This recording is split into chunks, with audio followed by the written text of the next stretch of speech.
Olá, pessoal! Nesse vídeo, a gente vai estudar os diagramas de máquina de estados. No vídeo anterior, a gente estudou os diagramas de interação e a gente viu que esses diagramas de interação, também são conhecidos como diagrama de sequência, eles mostram a interação entre um conjunto de objetos que compõem determinado caso de uso. Então, são os objetos participantes de um caso de uso e o diagrama de sequência ele vai mostrar como esses objetos interagem. Tá? O diagrama de máquina de estados, ou o diagrama de estados, ele vai descrever o comportamento dinâmico de cada um desses objetos. Então, é como se eu, de novo, desse mais um zoom no que está acontecendo ali. A gente também já comentou, lá no vídeo da aula 18, que todo objeto ele tem um estado que vai representar um conjunto específico de valores para aquele objeto. Então, exemplo besta. Suponha que eu tenho um objeto e esse objeto ele tem vários atributos. Tá? O que é um estado desse objeto? São os valores dos atributos daquele objeto em determinado momento. Tá? Então, isso é um exemplo do que eu quero dizer com estado. Então, o diagrama de máquina de estado, ele vai mostrar as mudanças no estado de um objeto. Ou seja, ele vai mostrar para mim toda a alteração nos valores dos atributos de um objeto durante a execução.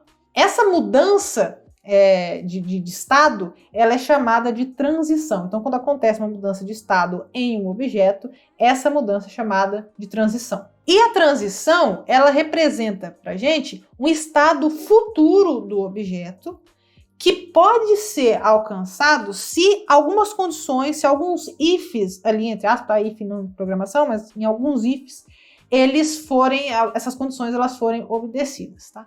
Então, o estado futuro de um objeto nada mais é do que uma mudança no conjunto específico de valores que aquele objeto tem em um determinado momento durante a execução. Bom, o que a gente tem na tela aqui é o diagrama de sequência que a gente fez na videoaula anterior, tá? Então, a gente vai criar agora aqui, no mesmo projetinho do Astar, a gente vai criar o diagrama de máquina de estados.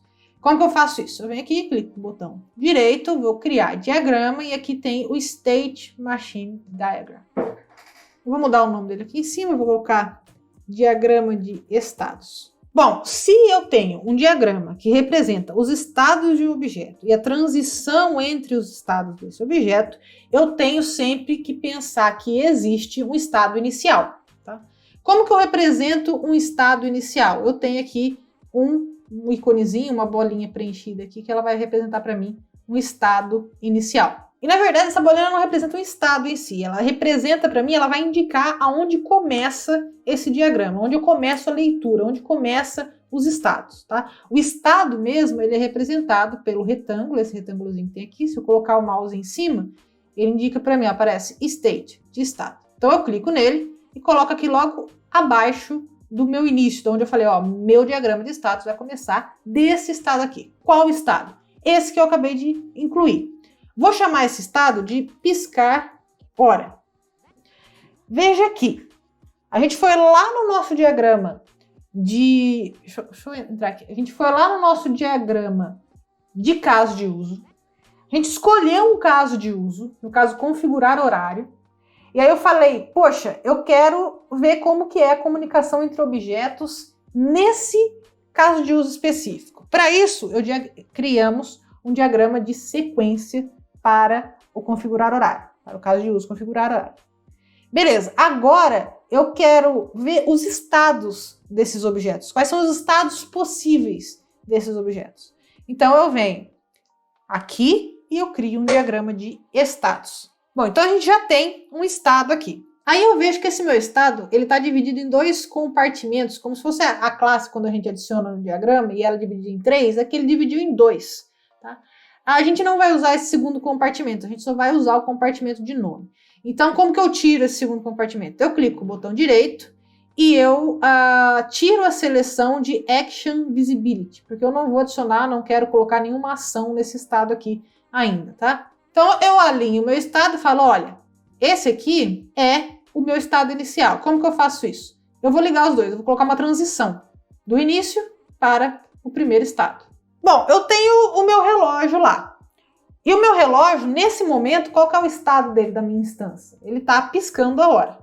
o que pode acontecer quando está piscando a hora? Pode acontecer o seguinte: se está piscando a hora, significa que em algum momento eu posso incrementar essa hora. Então, eu posso sair do estado piscar hora para o estado incrementar hora. Vou tirar aqui o nosso Action Visibility. Porém, qual a condição que deve existir para haver a transição do piscar hora para o incrementar hora? A gente viu que eu tenho que pressionar o botão 2. Então, se eu voltar aqui no nosso diagrama de sequência, o que eu tenho que fazer para incrementar alguma coisa? No caso aqui está incrementando o minuto. Mas se eu tivesse pressionado o botão aqui em cima, antes do segundo pressionar do botão 1, eu estaria incrementando a hora, tá? Então, o que tem que fazer? Eu tenho que pressionar o botão 2.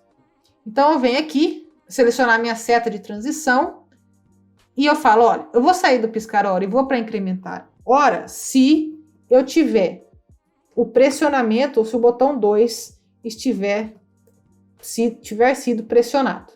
Bom, o que acontece? Então, se eu piscar a hora, se a hora estiver piscando, se eu estiver nesse estado aqui, e eu pressionar o botão 2, essa condição for atendida, eu passo para o estado de incrementar hora. E a partir do estado incrementar hora, eu consigo voltar para o piscar hora, tá? Então, eu subo isso aqui e eu consigo colocar uma nova transição aqui.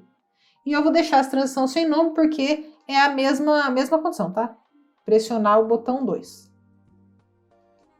Só deixar bonitinho. Bom, para qual outro estado eu posso ir? Tem um outro estado que está diretamente representado aqui no nosso diagrama de sequência, que é, se eu pressionar o botão 1 de novo, então se eu pressionar o botão 1 uma vez, ele vai piscar a hora. Se ele estiver piscando a hora e eu pressionar o botão 2, eu incremento a hora. Mas se eu pressionar o botão 1 de novo, vai começar a piscar os minutos. Então, eu vou ter um novo estado em que eu tenho um piscar minutos. Tá? Quando que eu passo para esse estado aqui? Quando que começa a piscar os minutos? Quando eu pressiono o botão 1. Então, eu venho aqui e eu transiciono o piscar hora para o piscar minutos com o botão 1 pressionado. E se os meus minutos estão piscando, eu posso incrementar os minutos. Então, eu posso passar para o estado de incrementar minutos.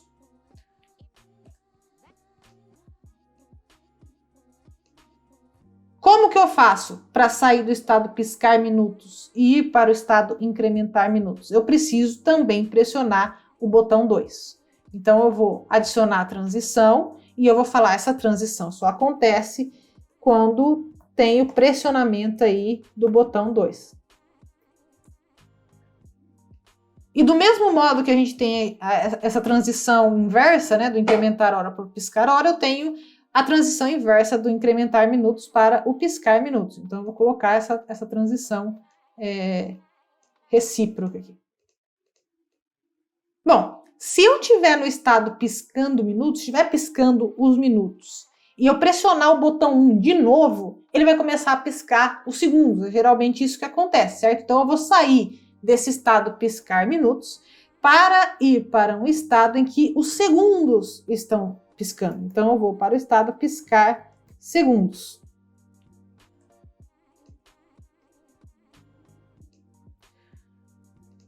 Bom, para essa transição acontecer, eu preciso de uma condição que é pressionar o botão 1. Então, o botão 1 pressionado. Isso aqui é a condição, é o que tem que ter acontecido. E se os segundos estão piscando? Então, isso quer dizer que eu consigo incrementar esses segundos. Então, eu consigo sair do estado piscar segundos para o estado incrementar segundos.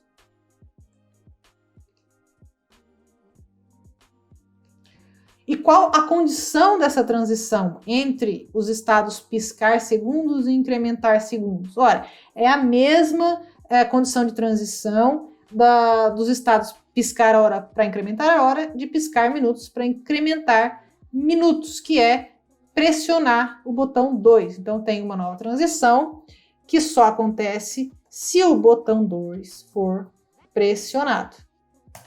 E, de novo, eu tenho a recíproca, né? Eu saio do estado incrementar segundos e volto para piscar os segundos assim que os segundos são incrementados. Em qualquer um desses estados aqui, eu tenho uma outra transição, que é quando eu já incrementei, tá piscando lá, já fiz a configuração que eu queria, agora tá piscando lá, ou tá piscando a hora, ou tá piscando minutos, ou tá piscando os segundos, e eu quero falar, olha, terminou, já configurei, pode parar de piscar, pode voltar para o estado normal, o estado do relógio de ver hora normal, tá?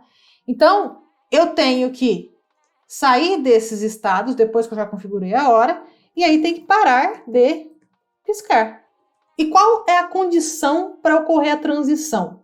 Por exemplo, se está piscando a hora, qual que é a condição de transição para eu transicionar lá para o meu estado parar de piscar? É eu pressionar os dois botões ao mesmo tempo. Geralmente é isso que acontece no relógio, certo? Estou lá configurando, terminei, está piscando lá o que eu acabei de alterar. Para parar, eu aperto os dois botões ao mesmo tempo. Então, eu tenho uma transição entre piscar hora e parar de piscar, mas essa transição só ocorre se o botão 1 e o botão 2 estiverem pressionados. E eu posso dar uma ajeitadinha nessa linha aqui para ficar bonitinho. Essa mesma condição de transição e essa mesma possibilidade de transição acontece do piscar minutos para parar de piscar e do piscar segundos para parar de piscar. Então, eu adiciono essas transições possíveis aqui também. Então, é a mesma condição de transição. Então, botão 1 e 2 pressionados. Dou uma ajeitadinha na linha. E eu também tenho a mesma transição aqui de piscar segundos para parar de piscar. Então, tem o botão 1 e 2 pressionados. Bom, qual que é o nosso estado final? A gente tem aqui a indicação de início, né? Então, tem aqui, isso aqui indica para mim que é o estado inicial. E o meu estado final é o parar de piscar, que é quando eu já terminei de configurar a hora. E agora pode parar de piscar a hora, pode parar de piscar o segundo, pode parar de piscar tudo. Eu já não vou alterar mais nada. Então, eu tenho que indicar que isso aqui é o meu estado final. Eu indico colocando esse símbolo aqui, que é um círculozinho, uma bolinha circulado por outra bolinha aqui, né? E aí eu adiciono uma transição. Então, no parar de piscar, eu transiciono para o final. Então, veja, esse daqui, ele é o diagrama de estados que a gente construiu para representar o nosso exemplo do relógio. Esse círculo na cor preta aqui, ele vai indicar o estado inicial do objeto. Então, todo esse diagrama aqui, ele representa um objeto. E esse objeto tem alterações de estado. Então, isso aqui, o que está representado aqui são as alterações de estado de um objeto. E esse círculo com a bordinha aqui, ele indica o estado final daquele objeto. É muito importante a gente conseguir diferenciar e conseguir entender que esse diagrama de estado, ele mostra para a gente informações que são diferentes daquelas informações mostradas no diagrama de interação. Então, as informações que eu obtenho com esse diagrama aqui são diferentes das informações que eu obtenho neste diagrama aqui, que é o nosso diagrama de sequência. Esse diagrama de sequência, ele mostra para mim as interações por meio de mensagens, a troca de mensagens entre vários objetos como resultado de um evento externo que vai ser aqui iniciado pelo nosso usuário, tá? Pelos atores. Poderia ser outro ator aqui. E esse diagrama de estados aqui, ele é diferente. Ele vai mostrar as transições de estado como resultado de eventos externos, mas de um único objeto. Não é entre objetos, não tem vários objetos aqui. Esses estados, eles são de um único objeto. E nesse caso específico aqui, veja, se eu olhar para o diagrama, eu vejo, tem piscar hora, incrementar hora, piscar minutos, incrementar minutos, piscar minutos, incrementar segundos e assim por diante. E tudo isso começa a partir do piscar hora. Então, esse diagrama de estados aqui em específico, ele representa o objeto display, ele representa só esse objeto aqui. E se eu prestar atenção no que está acontecendo, é exatamente a representação, é como se eu tivesse dado um zoom. Então, eu tenho aqui o nosso diagrama de caso de uso, eu dei um zoom nesse caso de uso configurar hora, criei o diagrama de sequência. Agora eu quero mais detalhes ainda, então eu vou dar um zoom nesse objeto aqui para ver os estados desse objeto em momento de execução. Então eu crio o diagrama de estados. Aonde que começa? Qual estado que esse objeto aqui começa? Bom, ele começa no piscar hora. Então ele vai estar piscando a hora, porque a primeira mensagem que ele recebe fala assim, ó, começa a piscar a hora. Tá? Então ele começa no piscar a hora. A partir do piscar a hora, ele pode incrementar a hora. Então ele vem para cá. Se tiver piscando os minutos, ele pode incrementar os minutos. Se tiver piscando os segundos, ele pode incrementar os segundos. E ele para de piscar o que está aparecendo na tela quando os dois botões são pressionados. Bom, pessoal, então é isso. Espero que vocês tenham entendido as diferenças entre o diagrama de estados e o diagrama de sequência, entendido que o diagrama de estados ele representa um único objeto e as alterações de estado daquele objeto, os possíveis, tá? Então são todas as possíveis alterações de estado, transição entre estados de um objeto único, e o diagrama de sequência ele mostra a troca de mensagens entre vários objetos, tá? E esses vários objetos pertencentes a um único caso de uso que está representado no nosso diagrama de caso de uso. Espero que você tenha entendido. Se você gostou, deixa o joinha aqui embaixo e não se esquece de se inscrever no canal para não perder nenhuma próxima videoaula. Vejo vocês na próxima.